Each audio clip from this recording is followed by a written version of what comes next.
Neither of us are very. I had a beer. Holy shit, boys and girls! Look at how we're starting today.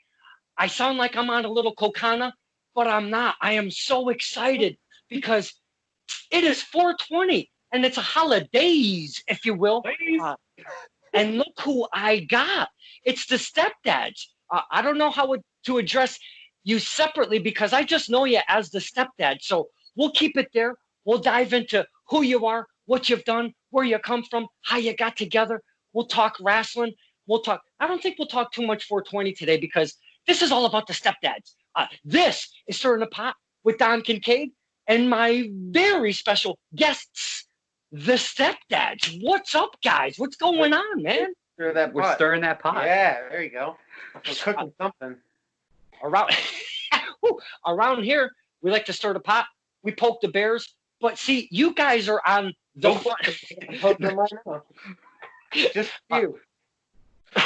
You guys are on the fun side of the whole fan experience. We love to cheer you. You love to have fun with us. So we won't be poking too many bears today. We'll probably just stir a couple pots. And it is 420, so you never know where this is going to go. But what we like to do here is we talk character. We talk where you come from, where you reside, if there's a home base or such, how the Stepdads became. We talk a little wrestling, maybe a road story or two because you're the Stepdads. There's got to be a cool road story down the works here. We've got a couple. Oh, yeah. So right after, I got a busy evening. Right after this, I've got a little fire starting out in the back because I'm getting visited by Moonshine McCready himself. He will be here at my place in the flesh because we know he drinks a lot. We know he's not that bright. He can't use a computer that much. Yeah. So he's going to come over face to face. I am very looking forward to that. So let's get this shindig out of the way because the Stepdads collectively are off the charts. Your characters, larger than life, all sorts of flashy. You use your words eloquently. We have a lot of fun. We even do a little dancing. I don't dance because I'm whiter than white. Maybe you guys can handle it. I can't do it at all. All about the Mr. Trayvon. Mr. Trayvon from Waves and Curls, he calls me 2%, like watered down white. Ooh, that's a good one, man. I love that saying. I'm going to keep that forever and ever. I'm out of breath. I feel like I'm doing cocaine. Holy shit. You look like how I feel after I danced a bunch. Let me tell you. Well, I'm just excited. This is a very big day today. I've got the Stepdads. We had to reschedule. That's okay. Life happens. I've got Moonshine McCready. I've got a question mark at 9 o'clock. I don't know what the hell is going to happen on that time. So the Stepdads, let's dive into that because you guys come together as a tag team. My very first question for you guys, because I'm very, very curious ever since you signed on to do Little Stir in the Pot. Did you guys start as singles wrestlers and became a tag team? Or did you kind of find each other maybe during training in the same school, the same environment, and you were like, you know what? I think we could have some fun as a tag team. Take us on a little journey if you were singles or if you started as the Stepdads. I'll give the short answer. The short answer is I was a singles guy for about 8 to 10 months before teaming with Wade here. And you were in another tag team. And I was actually in another tag team for a couple of months, but it wasn't as silly as this one is, you know. But the long answer would be, I mean, we both started as singles guys in pro, but we've known each other for years because we used to backyard wrestle together. Mm-hmm. So forming a tag team together just seemed to make sense. We had the idea, we wanted to give it a shot. We went out and kind of workshopped it at different places, and it worked, so we stuck with it. Mm-hmm. And we liked it better than what we were doing before. So yeah, we were much more serious before, if you can believe that. Yes, much more serious. I find that very hard to believe, first off. Second off, we're going to dive into that because I like to feel the oats of the men and women that we get to talk to, because the fans that don't know you, we're introducing you the very first time. But the fans that do know you, they're like, wait a minute, they weren't always so fun and jovial. I want to hear that story too. But now, coming together as a tag team from different parts of where you're trying to make your own niche or niche in wrestling, if you will, you guys come together. It's a little gimmicky. It's a lot of fun. It's this and that, but you take all of it and it makes the package of wrestling that gives us the fans, you the wrestlers, that fun times when you walk through the curtain, when you come out the gate and your music hits. We know exactly who it is. We know it's not going to be some other guy's music because you guys have done that for us and yourselves, because now you've established characters. I'd like for you to each talk about your characters and how you've meshed them together as you have. You go first. All right. Well, for me, my original character, I was the Sin City Saint, RadleyBelmont, because, and a lot of people don't know this, I lived in Las Vegas for 16 years. Wow. Yeah. Oh, yeah. So I saw many 420s out there, my friend, let me tell you. But Every day. Every day felt like 420 sometimes. But when I lived there in the mid 2000s and the late 90s, there was not any wrestling out there, really. Very, very little wrestling. I think their state athletic commission had like a huge fee for wrestling shows. That's why there were no independent companies at all. But in 2009, I did a little bit of training for a company called Vegas Championship Wrestling, and that's what exploded my interest in independent wrestling. And took a couple more years before I moved out to the Northeast, which we're currently in New Jersey right now. And I still had that Sin City Saint character, you know, which is a part of me. I was practically bred in Las Vegas, you know, so it is a side of my life. Were you a heel in that whole character? Yeah, 100%. Because it sounds heelish, and I can't see you getting booed at all. Please digress on your character if we could for a minute. It interests me how you kind of, we'll just say you were kind of developing as a heel, then you change over, and we see how you are now.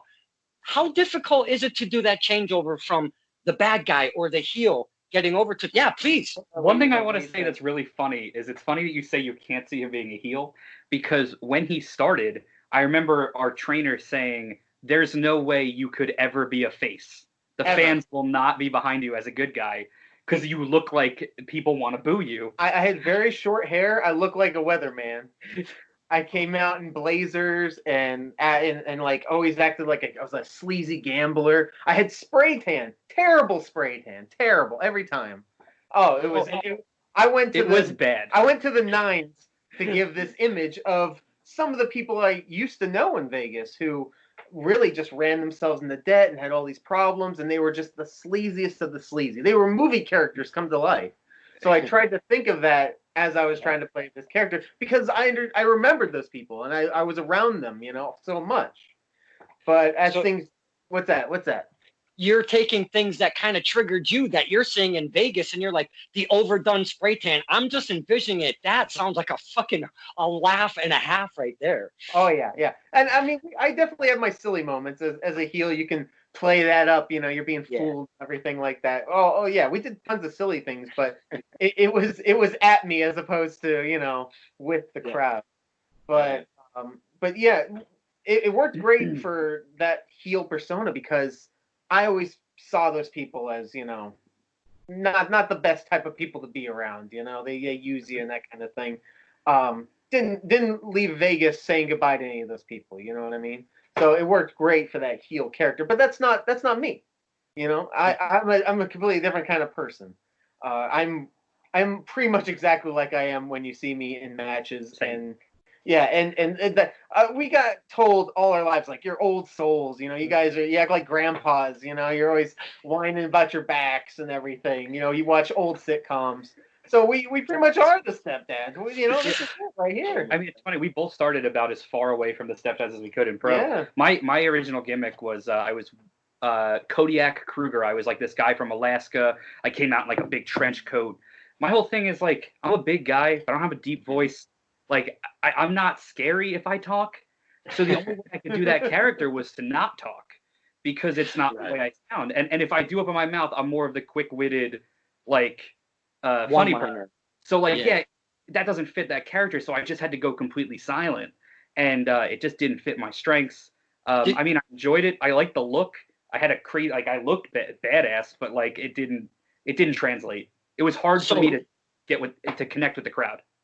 Right. Now, grabbing a mouthpiece, being a manager or a valet, if you will, or something like that, did you try to work with that, or you just kind of were doing it on your own? Well, what kind of it kind of just worked itself out where I never got a chance to get that far. Yeah, we never got that far. I had about maybe 4 or 5 matches in that character, and then we started tagging other places. And the place where I did that character, we stopped working there, and then we only started working places where we were doing the Stepdads. Yeah. So it kind of just, instead of fixing it, it kind of just ended. Yeah. But that would have been the way to do it.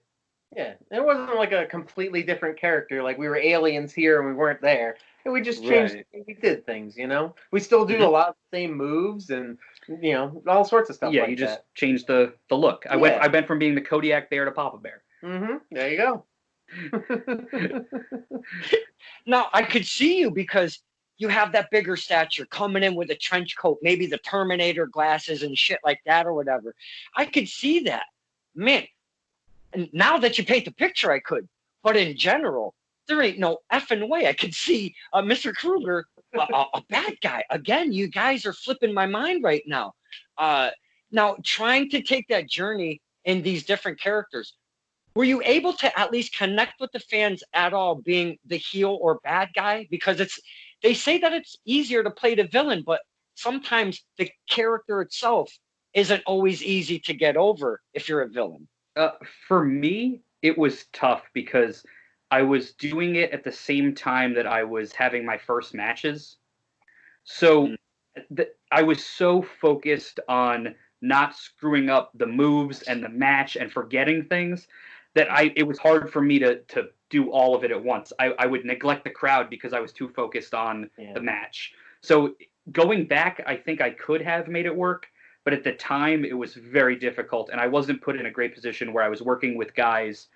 I mean, my second match, I was against a guy in his first match, so it was very hard to, like, I didn't have that guidance that I would have needed at the time to make it work, in my opinion. Yeah. Because we talked a lot about that, because we, the fans, are trying to connect with you men and women through this whole Skype thing. That's the reason why I do it, so we can get a little bit more knowledge of maybe wrestling and the personas, the characters behind the characters and such. So that really intrigues me, the connection, if you hear us when you come out, because it takes a little bit of time to develop that tool, if you will, because there's many tools to become a wrestler. One of them being, if you don't hear us and don't work with us a little bit, it doesn't kind of bring you elevate your character, because like you said, Mr. Kruger, you're so, oh my God, a notification. I am such a freaking ass face. Oh my God. Let me turn back. I am so dumb. Really. I am not the brightest guy. But anywho, the connection between fan and character, it's hard to develop that. Mr. Baldwin, something easy for you, or was it something that you had to develop as well? So I did, like I said, had a little extra training, and I even trained with a guy. I don't know if you're familiar with Johnny Cockstrong. Sounds like a blast, but no, I'm not. Yeah, let me tell you, if you like me, you would love Johnny Cockstrong, but not in that kind of way, in the wrestling sense. Oh, yeah, no, not that there's anything wrong with that. Not at all. He's a superhero whose superpower is his penis. Yes. It's incredible. Is it pre Joey Ryan or post Joey Ryan? Fun fact about that: the two of them know each other, and if you ever meet Joey Ryan, just be like, "I know you got this from Johnny Cockstrong," and he'd be like, "Yep, I absolutely did." Yep. I was in fact in a car. I was riding with Joey Ryan and Johnny Cockstrong in the same car, and Joey Ryan said, and I quote, "I will give you all the credit in the world to anybody who asks, as long as I can keep the money." Man, sounds like a lot of testosterone in that car going on. Holy cow! Oh yeah, it was a wild time, let me tell you. But so I trained with him a little bit, and he's all about embracing the crowd and getting the crowd into every move he does, because almost every move involves a certain part of your body, and the crowd needs to really, they either love it or they don't. So he's very intuitive on what the crowd wants. So I already knew that that's what I wanted to do as a pro wrestler. I wanted to grab the crowd. And when I'm in that kind of character where I'm kind of being a sleaze bag, I'm trying to win this match by any means necessary, I found that people were more intrigued when I was silly and when I was doing wacky stuff. And it just naturally, I'm just kind of a naturally wacky person. So I would just go into what I know best, and that's when the crowd connected. So I knew for me to advance as a wrestler, that was what I needed to cling on to, not the spray tans and that kind of stuff. You know, that was fine for a show or two, but I really wanted to embrace that wacky side. Not in a way that's like, oh, it's bad for wrestling or anything like that. You know what I mean? I just wanted to, but I would embrace that because, like, with someone like Big E, you know, Big E was a silent big dude for a while, and now he shows his personality, and it's so amazing. You know, not that I'm a Big E or anything, but you know what I mean. Yeah, absolutely. Because as I've talked to, I mean, you know, I've had the privilege and the honor of talking to so many of you talented men and women to give us an insight of what it's like, what it takes, the sacrifices. And there's one point that I really like to talk about is what we're saying, talking about character is kind of taking and finding yourself sometimes could be fun, sometimes could be a pain in the ass, because now you have to try to figure out who am I, what do I want to be. You just got to sit back. Like I was talking to the very lovely, such an amazing smile, Nicole Matala. Oh my God. Such a beautiful spirit Nicole Matala is. But if you remember her before, she was a little gritty, little mean, didn't connect with the fans, right? So she had to kind of sit back, figure out who am I? What can I do with wrestling that I can associate myself with, that I could feel more comfortable bringing a character out? And when you men and women do that, we connect so much easier. And it's like that. It almost becomes like a natural thing. And then you sit back and you're like, why the hell did I not think about this 5, 6 years ago?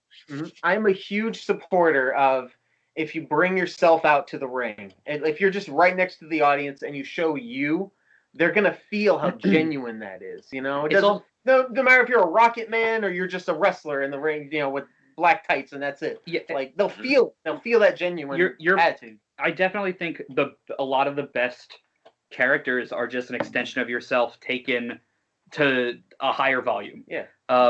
It's one less thing to worry about when you're out there.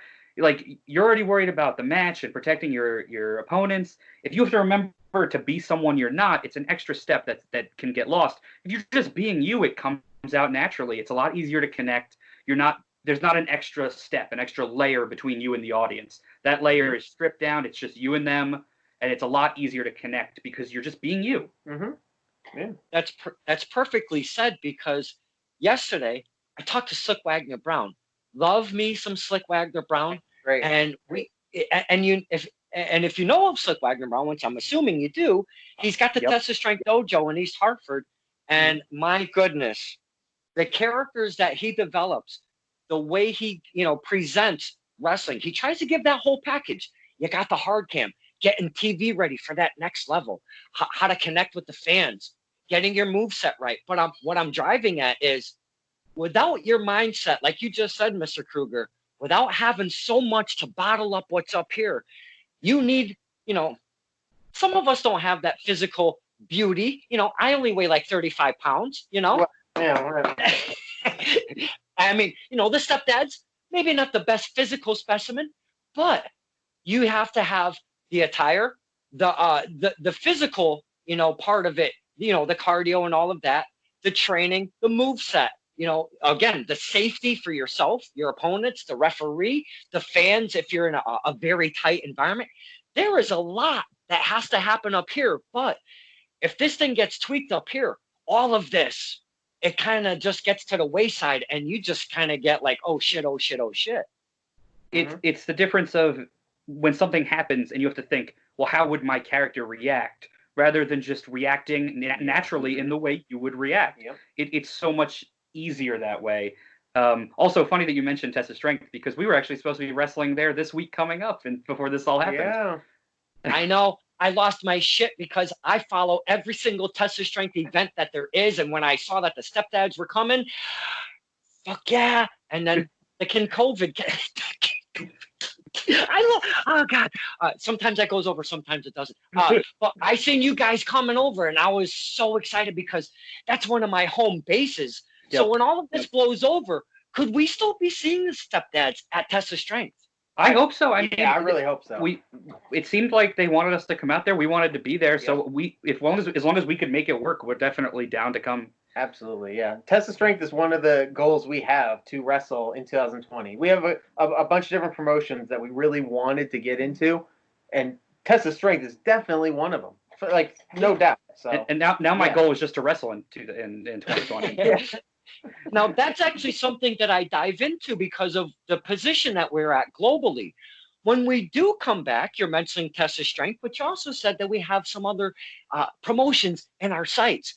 If you could share with the fans, and don't use the 3-letter acronyms because some of us don't know all of these places, give us some places because then we can look them up and check them out if we've never heard them before. Yeah. Where does the Stepdads have some sites on when we come back? Well, a big one for us would be some of the local places in Jersey. We actually don't wrestle much in Jersey. We wrestle more in New York and Connecticut and Pennsylvania. It just has worked out that way. Yeah, we just travel a lot. So Pro Wrestling Magic down here in Jersey would be a lot of fun. Yeah, they're fantastic. That's amazing. Yeah. Fun fact, Pro Wrestling Magic is the show. We went to a Pro Wrestling Magic show, and when we left, that was when we decided to do the Stepdads. That's when we decided to do Stepdads. As fans. Really? Yeah. Shane Fair. He was my last interview last night. Love me some Shane Fair. Oh my goodness. I'm sorry to interrupt. Continue. No. Shane's one of our favorite fans. He drove out to Pennsylvania to watch us win our first titles. Yeah. What? We had pictures with him and everything. It was fantastic. He filmed the match from the front row. It was great. Love that guy. He's great. Another big one would be 01 USA. Been up in Northeast. Connecticut. Northeast. Yeah. Yes. Oh, yeah. USA Northeast. USA Northeast. We'll do USA as well. Yeah, Why not? A big goal is either as far as like further out goals, Fest Wrestling, which is down in Florida. Yeah, fun fact, we wrestled for the Fest Tag Team titles. But not in their company. But in Jersey, but it was for a different company, and they're in Florida, so. So their champions came up our way, and you guys wrestled them? During WrestleMania week. WrestleMania week, the Ugly Ducklings were the Fest champions. They came to New Jersey. We wrestled them, and they retained, so they got to go back to Florida, and we didn't, so. Okay, I can't breathe. Did you just say the Stepdads versus the Ugly Ducklings for gold, and I missed that shit? It's actually happened twice. Last year at New York Championship Wrestling up in upstate New York in Utica, we had Match of the Year with the Ugly Ducklings. We won the fan voted Match of the Year for 2019 with the Ugly Ducklings there. Well, fans, boys and girls, take that ride with me. Let's go and check that shit out. That's New York Championship Wrestling, correct, guys? Go onto the YouTube, go onto the face page, look up New York Championship Wrestling. I know a lot of familiar faces out there. If you guys are saying that they've got matches on their stuff, so we'd be able to see that possibly. They just uploaded our match with the Ugly Ducklings last weekend. Just last weekend. We gotta go watch that. Yes. And then another further out one for us specifically is a company called Black Label Pro. Mm-hmm. They're out in the Midwest. They do a lot of crazy fun. Like, it just seems like a fun place to be. A lot of fun characters and a lot of exciting. I like exciting wrestling where anything can happen anytime. I'll give you a great example. Hornswoggle is one half of their tag team champions. Just because he showed up one month. Is Braun Strowman his tag team partner? And they had like former MMA star Stephen Bonner just showed up to a show and wrestled on a show. So like they have all sorts of stuff out there. Yeah, because he just made his debut in wrestling not too long ago. Stephen Bonner. Yeah. Apparently lives in the area or something, so he's been wrestling on and off there. They're on independent wrestling TV. They're a good company to watch if you're looking for something to watch during this COVID-19 thing. COVID! I got somebody to repeat it. Holy shit! You just made my 420. That's amazing. Hey, repeat that promotion name though. What was it called? Black Label Pro. Black Label Pro. I got it. Yeah. Stamped in my hand. I'm gonna check that shit out. And I hate to interrupt. I hate to interrupt, but you're talking about characters having a good time. I got a place for you guys to check out if you've never been there. Wrestle Party. It's run by Sully Banger. You're shaking your heads. What do you got? Give me some of that. Well, we haven't been there yet, but we know a lot of people who've wrestled there. We've heard a lot about it. It just hasn't synced up for us yet to make it happen. That's definitely on our list. You guys would be an exact fit for that place. They have, Asana, the suplex sweetheart. She was dressed as a black cat while Buff Dad. Yeah, we've tagged with Buff Dad before, and we've wrestled Dick Lane before. Yep. All So sorts of, we tagged with Buff Dad. We were the old age in-laws, the Daditude era. the Daditude era. Oh my God! I think I just broke a rib with that. That is hilarious, man. I can so see that. Buff Dad and you guys. 6-man tag matches. And the last one we wrestled, it was us and Buff Dad versus Young, Dumb, and Broke. Oh yeah. The millennials versus the old men. Oh, it's fantastic. Man, you got to bring some of that shit around my area because that sounds like a blast. Those ones were what? A Chop Shop? Yeah, we went to the Chop Shop, the second one that's out there for a company called Outside the Box, which is no longer running, but yeah. No, they had a nice little run. And when I was seeing the matches that were being built, that was more of like a fantasy kind of thing going on because it was just a fun. That was really. I was surprised we were on the show because there's just so many great names and stuff on there. And it was like, cool, now we're in. That's fantastic. I was having a blast. I really was. Yeah. It's too bad, wrestling comes and wrestling goes. So when they open up and they debut, you got to get in there and have some fun because you never know what the hell is going to happen. It's wrestling, Oh, yeah. That's what happened with Truly Independent Wrestling. When they finally started a tag team division, maybe 6 months in, we slid in and we got to be a part of the tournament, and we've been there ever since. And then they lost their building. And then then we're moving on. Anything could happen any time where a company comes and goes. It sucks. There's so many factors that play in. Yeah. Now, I'd like to speak on TIW because I have seen you guys out there many, many a time. They were going through a lot of transitions. Now, I'm going to take it from where they originally started, and they were in a church. Yes. Okay. Now they moved from a church. That was like way too far for me to drive. All right. From where I was. So I would just watch, and I watched from the very birth of TIW. Okay. Fantastic. Then they moved into the mall. Yeah, I seen that. I map it up and it took me an hour and a half. I go, you know what? I'm good with an hour and a half. I'm going to take the drive out there. I went by myself. There was a lot of 420 action on the route to that fucking show. Let me tell you, I believe because I get to a point, and this is like the spookiest shit. I get to a part, and it's getting darker. Okay, I get to a point of the drive where my GPS tells me to take a left for 5 miles. I am on a gravel road off of a major route, and it's telling me to drive. And I look at it, and it's called Frost Road. Don't tell Ryan Frost. Do not, because his fucking head will swell. So it tells me to get on Frost Road, and it's going to cut through the woods instead of taking me all the way around, okay? So I stop. I reroute my GPS, and I go, there ain't no fucking way I'm going down this road. I reroute, and I look at it, and it shows me right through the woods for 5 miles. I'm like, you know what? Let's grab the oil pen, turn it on high, hit that son bitch, and let's go through the gravel road for about 5 miles. It worked out. I stayed alive. I really thought I was going to get killed by a Kruger, no pun intended, or a Jason Voorhees. You never knew what the fuck was going to come at you. But man, point being is I got to the mall, and I get there, and there is a line because I'm like, hey, do you know where this wrestling is? I heard there's wrestling. I walk into the Berkshire Mall. Malls aren't that happening nowadays. So I'm figuring I can just find wrestling, but I couldn't find it. Somebody goes, it's got to be around here somewhere because nothing's really open. I go, all right. I walk around. I get to a corner, and there is a fucking line of people waiting for wrestling. And I go, oh, yeah, I should have bought a ticket first. They were only $10, right? Yeah. Stand in line. Get an announcement. About 5 people in front of us. Excuse me, I don't have the King COVID, I swear. 5 people in front of me. The guy comes out with a foghorn, leghorn megaphone there and breaks out with the fire marshal is only allowing 150 people in here. When we get to limit, we have to stop. Where do I get? 2 people right before to buy a ticket. The guy in front of me's got 3 kids. The lady comes out and says, we have to stop. We've reached limit. The kids start crying. Like, all 3 kids just start wailing. I love kids, but man, I was having a party inside. I go, this is exactly how I pictured it, me getting up here.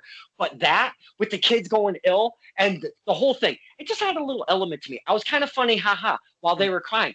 I'm probably going to go to hell for that. But anywho, they made an announcement that they're going to rip all of the paper off of the windows and we can watch outside in the mall.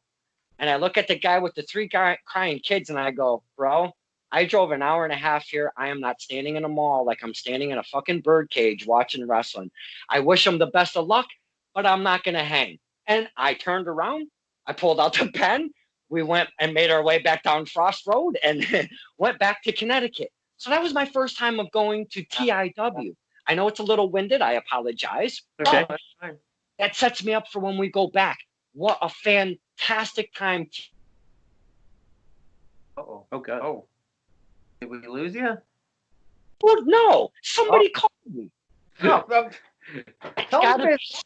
It's got to be spam. I'd rather have it fried. I don't like just raw spam. Frost heard you were talking about his road. Yeah. So what? TIW, they've gone through a lot of transitions through my whole long-winded story. You've got the Paul Laporte. You've got the High Voltage Omar versus Paul Laporte. Oh, my God, that was a lot of fun. And when they dress up as each other for Halloween, I lost my ever-loving shit. That was amazing.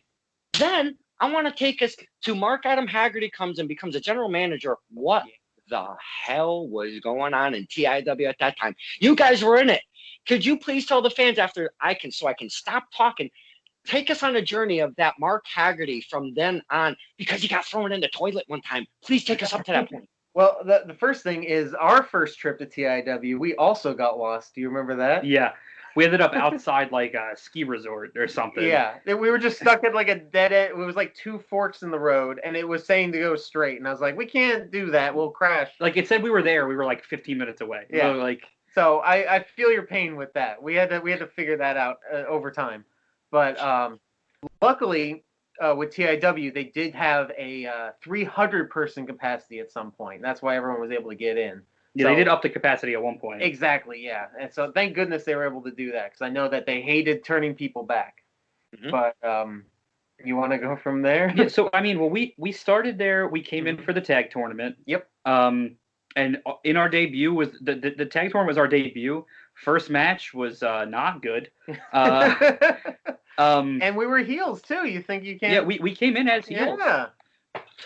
So we came in as heels. We had our first match. We were heels, but we were still funny heels. So it kind of, that was what ended up with it turned us eventually. Where over time, we were heels for the whole tournament. We made it to the finals. We lost, but it made us credible right off the bat to the fans.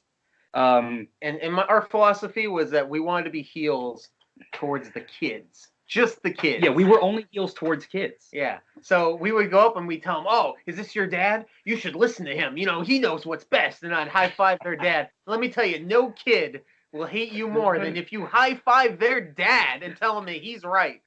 So we were just heels to the kids. It got us, because they're louder than anybody. So it got us to. Then we teamed up with Scotty Arrow for a bit. Scotty Arrow was probably the most hated guy there, so that got us the extra rub of being hated. Remember the little girl with the high five? Yeah, there was a little girl we didn't high five until we turned face like a year later. Yeah, an entire year, 12 shows or around 12 shows. We come out, little girl would put her hand up, pass her by. And when we turned face, we came back out as a surprise. So we weren't there for a couple months. Came out as surprise challengers for the tag team titles. We win the match. The very first thing we do is we jump out of the ring and high five that little girl. The other, our face turn was kind of it wasn't even planned. It kind of just happened. Yep. We were in a match with my boys, the Main State Posse. Yeah, I love them. We were wrestling them, and they are hated there because they talk about how great Maine is, and it's not Maine. So that kind of was our official, like, it wasn't told to go out there and you guys become the good guys and they become it just happened that way, where by the time that match was over against them, the crowd was behind us because they hated Maine State and they had started to like us more and more, and that was the official turning point. We became the good guys, the heroes. We and more importantly the promoters decided that the fans got to choose, and that's good choice in my opinion. In most cases, yeah, because what happens when you try to force it for forever? Exactly. Vince knows. The funny thing with the Haggerty thing is I wish we were more involved with that because I felt like we were big good guys in the company, but we never really went against him because he didn't really have a tag team. Except like by the end it was right at the end. Yeah, Kyle with the good hair and Fox Vineyard. The Fun Boys and Oh yeah, well we knocked them out of TIW. We kicked them out. Of TIW. We were pushing for a nice 5-on-5 War Games match. Oh yeah, which we would have the good guys would have finally got their hands on Haggerty in the cage. That would have been fun. That would have been amazing. I've seen Mr. Haggerty, very consummate professional ring announcer. Oh yeah, absolutely love him. But he made his not his debut. I've talked to Mr. Haggerty on this show. What a character he is. But he was in Wrestler's Lab. Okay. Yep. They came out with their first show. They used to do small pre-shows, but they came out with their first big show in Ridgefield Park. My man got decapitated by Killian McMurphy. His stepbrother. we have there's a running. So all right. So here's the thing. Remember I told you I had a couple of tag teams before Wade here. One of my tag teams was me and Killian McMurphy because we looked pretty similar. With the exception of he has abs and I have a giant gut. Yeah. So I'm kind of the before and he's kind of the after. But we didn't have an official tag team name. But in the backstage, they would call us the Step Brothers. So it was never officially on camera until this year. We wrestled Killian and his tag partner, A.K. Willis. Oh, we got another phone call? What's going on here? We're just blazing over here. Dude! I swear, somebody wants to feed me spam so bad. I don't know what the fuck. So we wrestled Killian and his tag partner at NYCW, New York Championship Wrestling. Yep. And the whole opening was Mr. Belmont here and Killian doing Killian's shirt on and doing everything. like mirror spots. And just like we did as Step Kids. He wouldn't hit him because it's his brother. Yep. So he takes him all the way to the corner and he's like, I can't hit him, and he tags me and I'm like, well, we're not related. And I punched him right in the face. And I never hit him the entire match. I would never do that to my stepbrother. And we won the match, and I left the ring with hugging my Killian shirt, and I said, don't forget about your family, okay? It's all about family. Did you ever tell him not to put his nuts on your drum kit? No. I remember, Killian, you're burying me. You're burying me alive. That's one of those cases of like a funny thing that in the back that comes out to the front. You know what I mean? Yeah. A funny joke between the guys in the back becomes a thing that actually happens in the ring. Exactly. Yeah. That is so crazy. Now, Mr. Haggerty, he got put in an outhouse. Yes. Were you at that show specifically? Because that was their last show before they had to take a hiatus, and it was outside. Yeah, we actually because it was a best of 3 between the Fun Boys and Team TIW.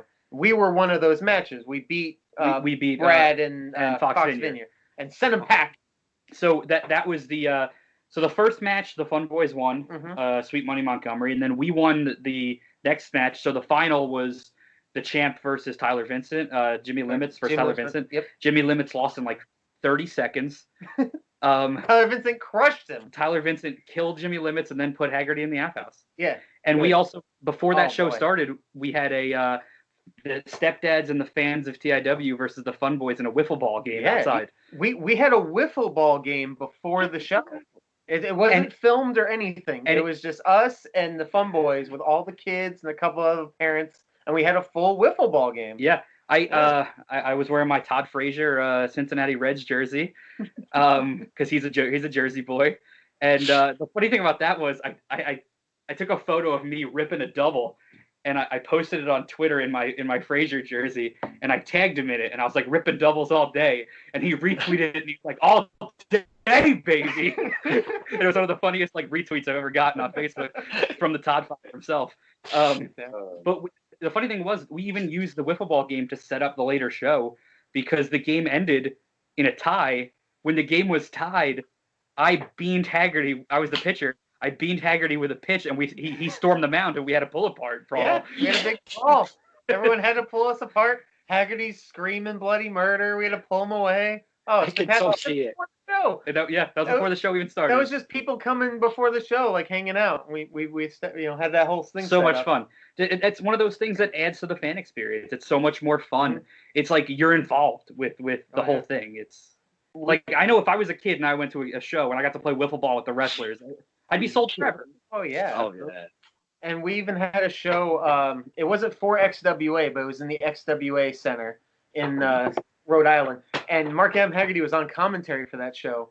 So we came out, and during commentary, just for our match, he was a heel against us. He was like, "Yeah, I don't want to talk about it. Those guys ruined me and threw me in a toilet with all his friends, and I don't want to talk about it." And he wouldn't mention the company or anything. He just really, yeah, he just wanted to mention that at some point we had done him wrong. And we love Mark. Mark's from our neck of the woods, so we see him pretty often. Seeing Mark Adam Haggerty came up like a whiz, man. I mean, but he put in that work. He's hardest working man out there.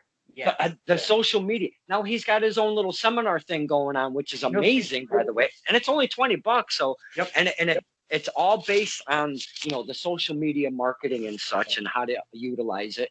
Great tool, especially for the wrestlers, the men and women.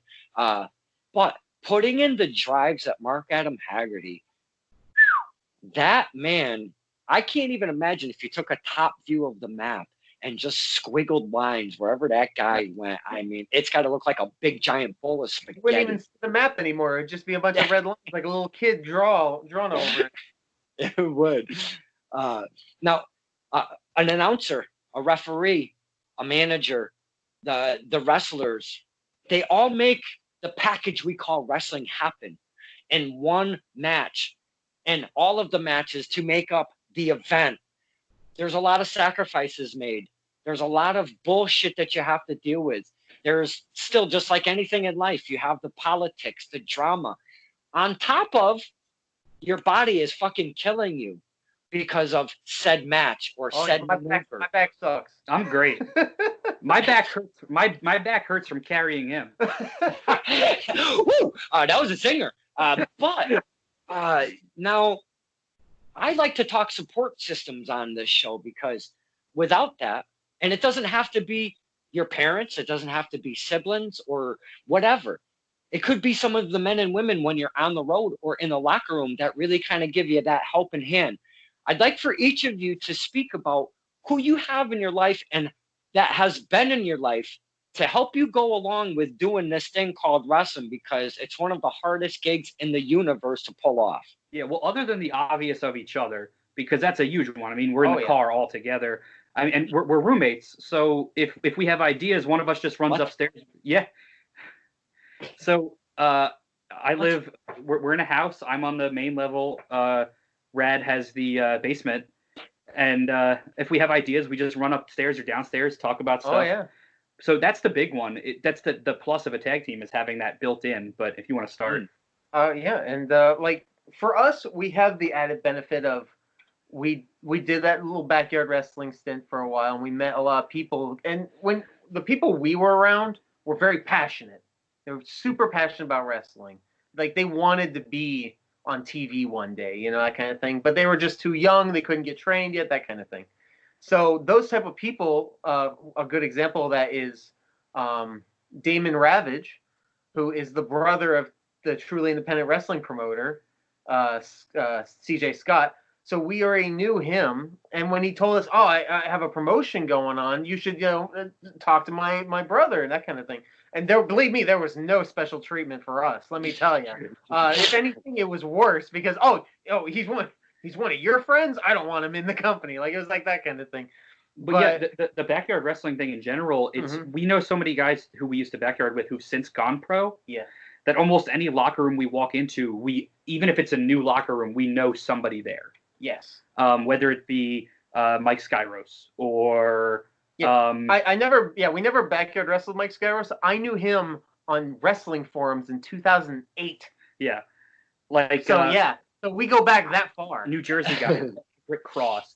If you're going to the Midwest, Alex Zane. We've known Alex Zane for forever. Alex Zane's phenomenal. If you've never seen him, please look up an Alex Zane video. Yes.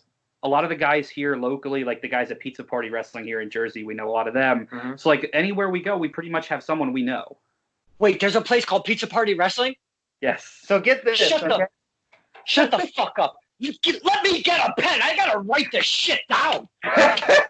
So here's the idea behind Pizza Party Wrestling. First of all, I gotta tell him one thing. We will wait till he gets back. Pizza Party Wrestling? Are you fucking kidding me? That was actually where we wrestled the Ugly Ducklings. Yes, that's where we wrestled the Ugly Ducklings for the first time. Was at Pizza Party. I gotta look it up. I'm sorry. I didn't mean to interrupt. I lost my shit.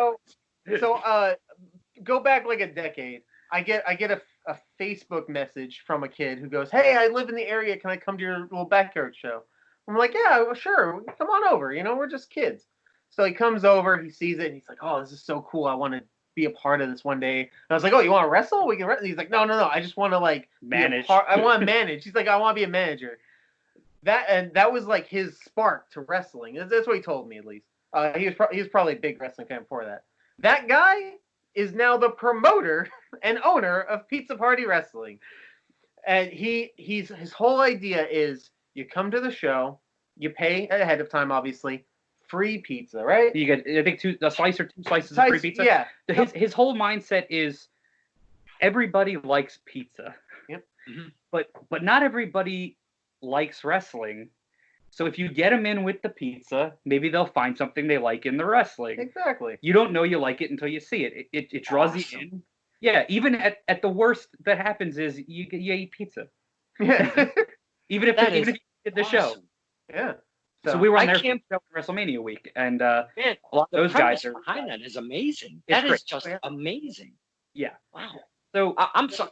I didn't mean to interrupt. I just flipped my shit. I'm so sorry. No, it's fine. That's great. The backyard wrestling guys that we know is definitely a big support system. Like if we were ever stranded somewhere, I think we'd be within an hour and a half of someone we know where we could like call in a favor, which is usually helpful.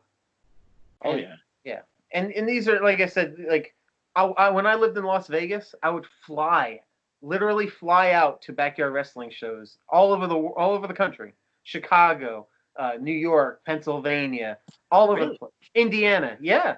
And I would stay at their houses. There was no money exchange. It was like hanging out with the bros. You stay there for a couple days, hang out, have a good time. There was some wrestling. Some of it was pretty good. I flew out to London to backyard wrestle. He flew out to London. I made our backyard belt a world title legitimately. Oh my god. And it was just because we all knew each other through a forum. Because back in the day, that was the big way to talk was through internet forums before Facebook. Yeah. So we all knew each other through that. We'd share footage, and we'd be like, "Hey, you guys are in Pittsburgh. We're in here. Yeah. We're in upstate New York. Let's have a show somewhere and all hang out." A couple of those UK guys then flew out here. I wrestled one of them when they were here. I mean, Will Ospreay was one of them. Yeah, yeah. so really. Oh yeah. So like and. Make no mistake about it, none of them are backyarders anymore. This is a while ago. But we connected with them so much. Like they're really our brothers, our friends, our pals. I would help any of them anytime, and I genuinely feel the same way because I met him through that. Yep. And now we're roommates. Like it just happened, And then outside of wrestling, I mean, for me, my dad's a big support. He always, even when I was backyarding, my dad would always, if I was going to a show, I'd always text him and be like, "Hey, I'm going to a show," and his last words were always, "Have fun, don't get hurt." And still to this day, anytime I'm going to a show, he'll text me and say, "Have fun, don't get hurt." So, and he's come out he's driven hours to come to shows. Not that he comes to every show, but if he can, he's come out to Pennsylvania to see us win the titles, and he's come out to shows down. He lives like 45 minutes away. He's come to shows down here, so that's helpful. My girlfriend doesn't care. She's not against it, but she's not. That is a big support. It's because some people, it's like for her to just say whatever, have fun with it, even if she's not into it, is big because it's like every weekend. Yeah. So absolutely. So it's a support system to have that there, of like, hey, I'm not going to get mad that you're doing this. Yeah, you want to get rid of that negative feedback. All that bad stuff. People will tell you no. I had that when I was in Vegas. They said I was crazy. I shouldn't try pro wrestling at all. I love pro wrestling. I'm so glad I took that dive. And I flew, and I didn't originally live with him when I flew out to the Northeast. I just had whatever was in my car, and I just moved out, and I was trying to find a place. But I didn't grow up at all. So curious. You're in Las Vegas. You're kind of trying to get your oats about you a little bit in wrestling. You move all the way to the Northeast. Now, on this show, we talk about how Northeast is a hotbed for wrestling. Yeah. Is that why you came this way, or why did you come, It was a hotbed for backyard wrestling, too. Yeah, exactly. I went where the wrestling was, and luckily all my friends were into wrestling, so it worked out great. And he did have some, we did meet before he moved out here. Yeah, I've been to Vegas on vacation a few times, and we would meet up when I was out there. Like, the first time we met, we'd only known each other through online. Mm-hmm. But, I was like, hey, we'll go hang out for a day. Show me around Vegas. Show me, the local Vegas. Yeah. So you showed me all those pictures that you took for Jersey All Pro Wrestling. Yeah, I was into wrestling even before I was a wrestler. I used to do photography for Jersey All Pro Wrestling back in the day. Oh, okay. So that's how I'm familiar with Slick Wagner Brown, because he used to be in Jersey All Pro all the time. He was their champion at one point. Yep, there you go. Right. So I did that. So I knew a lot about wrestling through that, and then that was actually I got into backyard wrestling because the guys I used to sit at front row with Jersey All Pro shows with before I even started doing photography started wrestling, and then we went to their yard, and the whole bunch of us bought a ring and put a ring in the backyard, and we were doing shows, and a whole big wheel of craziness. Gathered moss and went downhill. Yeah. So nowadays we wrestle all those people all the time, regardless. Like you said, there's guys in all the locker rooms, so. We're not every single show, but a lot of the times we'll go into and they'll be like, "Oh, you're wrestling these guys tonight," and it's like fantastic. Little do they know we've wrestled them like 8 times already. Yeah, we're younger, so this is gonna be great. Now, the Stepdads together as a collective unit look like they're having some of the best times of their life right now in wrestling. Oh, I haven't been in the game very long. Maybe like 2016, I really dove into indie wrestling and kind of started doing my thing. But now, seeing you guys and how much fun you're having, the way you talk about wrestling, very avid wrestling fans still to this day, no matter how long you've been in the game. Where does the Stepdads go from here? Do you guys have you know what? We're looking to get to that plateau. Everybody's not really looking to get to that platform of the big leagues, if you will, you know, the WWEs and the AEWs now and stuff like that. So are the Stepdads, are you comfortable in the indie scene, or are you really looking to kind of progress and get on that bigger stage? I mean, I'd say based on the fact that I have the same gut that I've had since I started 3 years ago, I'd say I'm definitely not trying to impress Vince any. What do you mean, pal? Honestly, we've already gone so much further than either of us ever thought we were going to go. So everything else from here is gravy. We hit a point where now we're just trying to continue to go up. It's been about 3 years. Mm-hmm. We've done more than we thought we would at this point, and now we've kind of hit a bit of a plateau, and we're just trying to take that next step, whatever that might be. Yeah. We want to take a next step. I'm not sure what that would be. I'm not sure where that's going to take us, but that's what we just want to keep learning and keep getting better. Yes. And if that takes us to the next level, if that takes us to being even known on the internet, I'm okay with that. It's just I'm having fun. This isn't my job. It's my at best side job, at worst hobby. It's just it's a thing we did because we enjoyed doing it at first. And the reason we went pro is because we wanted to keep enjoying it. And the reason we were the Stepdads, because we didn't feel like we were connecting, we weren't enjoying it. You know? Yeah. So for us, it's just about having a good time, seeing people we like. I mean, we're not. It looks like we're not serious wrestlers, and I guess we're not the most serious guys in the ring, but we take our wrestling very seriously. Yes. Well, it shows because again, you have to watch out for your own well-being, your opponent's well-being, the referee, the ring announcer at times, the fans, again, at times, all depending on the close proximity. So it's not like you guys are slouches in the ring. And I know we talk a lot about your comedy portion of the program. And we have to remember that getting in the ring, no matter if you guys started in the backyard kind of position or not, that does not matter. You've trained, you've taken it seriously. And as Mr. Baldwin said, you've turned pro and you've taken it that serious to where, all right, now we are not effing around. We're going to get it together. We're going to train hard. We're going to make it and do it correctly, because there's a lot of guys that I see that want to do it, that want to just jump in and try to get it done. Yes. And it doesn't matter what you do in wrestling. It could be a wrestler, ring announcer, referee. You cannot just get in there. I don't care who you are, what you think you can do on your outside. Being a ring announcer, you can't walk in there and call off weights and heights and a hometown or whatever and think you can pull it off. Yep. All sorts of willy-nilly. It takes some finesse. It takes polish. It takes practice. It takes studying. You can tell when someone is like out of their element and in the deep end before they're ready for it. It shows. That's our next step is we want to kind of feel a little bit uneasy again.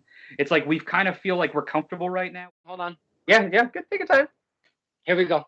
All right. So what we were trying to say was, recently we've been wrestling a lot of really awesome teams. Like I don't know if you ever heard of Insanely Rude. Of course. Yeah, fantastic team, right? We wrestled a couple of teams like that, but we've also wrestled. Those are guys that really push us. Yes, and like we really enjoy that. But we've also been wrestling because we've been wrestling the same few places a lot. We've kind of become the veterans of those locker rooms. So we've been wrestling a lot of the newer guys, and that's good. We like helping guys through their matches and giving them good matches, but we want to feel like we're learning again, and we're in guys that are better than us because it pushes us to get better and learn when we're in there with guys who are better than us. That's why we want to go to these promotions like a Limitless or a 0-1 or something like that, because they have all this established talent. We walk in, we're the rookies again. And then we can absorb all the information again, which is so much fun. Like if we could build up a following in Test of Strength and wrestle Jay Freddy and Slick Wagner Brown, that would be like a huge learning experience for us. You know what I mean? That would be such a big learning experience. So we want to get those. We want to feel uncomfortable again. Because right now it's like comfort's good, but like you got to keep pushing or else you just stagnate. Yeah, we want to be that guy that's in the same promotion for 8 years straight, and he's a 15-time champion and all that kind of thing. Right, and in wrestling, it's very easy, and I do mean so easy to get lost in the shuffle. Yeah. Once you get lost in the shuffle, you kind of fade away a little bit. The fans, they don't forget you, but they don't actually remember you all the time because now we're seeing a little different pizzazz from somebody else, or a character has evolved into something different. Now our interest is in this character a little bit more than per se the Stepdads, where they've kind of done, we maybe for a little bit fall into a routine, and it's like we're doing the same stuff, and it's like we're not growing. Yeah, and because we've had times in the past where we've been in promotions and we were like, hey, give us a few months off, just because we're getting stagnant and we're doing the same routine all the time. And then we come back and we're a little tougher, a little meaner, or that kind of thing. And in going other places, we've learned new tricks, new moves, new combos, new ways to put a match together. Oh yeah. And you come back and you have that, and it's an extra trick in your bag, because wrestling is really all about how many people you wrestle. Experience is in the people you wrestle rather than how long you've been around. Yeah, you can wrestle every weekend, but if it's the same 20 guys your entire career, how much did you really learn? How much of a veteran are you, We wrestle in all those different states I mentioned earlier, all these different promotions, nowhere in New Jersey, but pretty much everywhere else. And we're wrestling teams like the Ducks and Maine State and stuff like that because we want to be challenged, not just by great talent, which they are, but great talent from all over the place who are trained by different people. Yeah, it helps build our experience. And because of the way we look, and because of the reputation of the gimmick as us being comedy guys, we have to work extra hard to impress because people think, oh, these guys are just goofy, out of shape, funny guys. If they haven't seen us, they don't know that we can what we can do. Yeah, let me tell you, I do a kip up in almost every other match, or I do a flip onto my feet or something, and every time I get a whoa, and it's like I do this every other week, and nobody believes me. In the match with the Ducks on New York Championship Wrestling's YouTube channel, I do the worm. I do the whole worm and jump right back onto my feet, and everyone goes nuts. And it's like I do this all the time in my free time, man. But they see the dad bod and they go, oh, he's not doing that. That's like for me, occasionally I like to bust out because I'm a big guy. I'm not usually taking crazy moves, but every once in a while I'll like to bump, like I'll let somebody German suplex me, or I'll take some crazy dumb thing. Or at New York Championship Wrestling, I took a double suplex on the floor. Almost got the show shut down. Yeah, almost got the show shut down. The athletic commission almost shut us down for that one. Tell them that story. So yeah, we're wrestling Skyros. We're wrestling Skyros and Dirty Kevin. Yep. And there's a spot where I go for a dive to the outside. I'm clapping for him. We're getting him going. As I go for the dive, they hit me as I'm going through. but it doesn't stop me. I just roll through the ropes and land back on my feet. And I just keep walking towards them like I'm the Terminator. Oh, shit. And then I go to double, like, clothesline them, and they grab me and double suplex me on the hardwood basketball floor. And the commissioner after the show was like, I was the guy who's 350 pounds is the guy who took the dumb bump that almost got the show shut down. The best part is, so the commission representative is there. He sees it. He's right next to the promoter. And he looks right at the promoter, and the promoter does the exact same thing I would have done, or anybody that knows him would have done. He goes, he does this all the time. What's wrong? He likes taking that bump. He likes doing that. So we're the reason that after that show, New York Championship Wrestling had padding on the ground for every single show. Yep. But it was bound to happen eventually.